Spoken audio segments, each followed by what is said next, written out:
Bonjour à tous, nouvelle semaine, nouveaux exercices. Je vais commencer par vous remercier parce qu'on me transfère tous vos messages que je lis et c'est vraiment très sympa de votre part.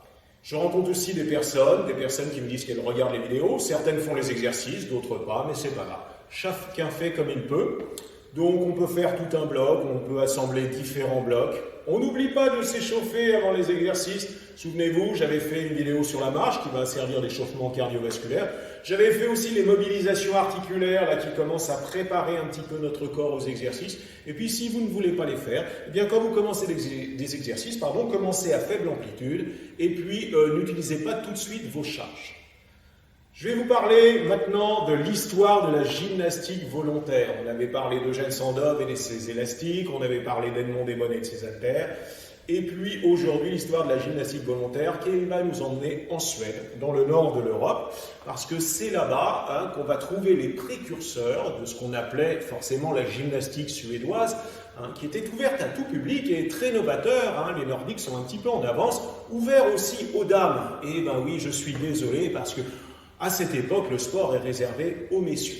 Donc il y a une mission française qui est envoyée par le ministère de l'Éducation nationale qui va partir en Suède et se rendre compte de tout ça, rapporter en France tous ces petits outils et créer l'éducation physique, attention, obligatoire à l'école pour les garçons et les filles. En même temps, dans notre beau pays, vont se créer des associations qui vont changer un petit peu, puisqu'à cette époque, le sport, c'est plutôt la compétition ou l'art militaire.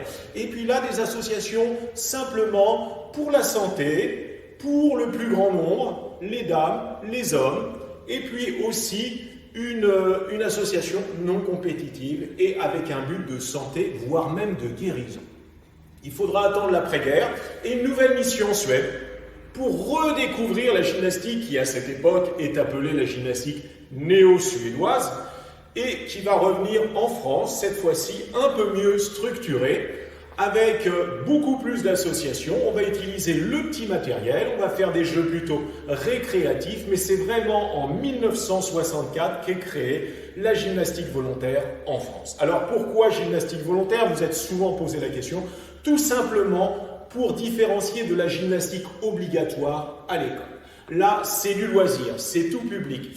Ça a un petit peu un but humaniste, c'est un petit peu aussi féministe et c'est vraiment l'explosion du monde associatif dans le sport.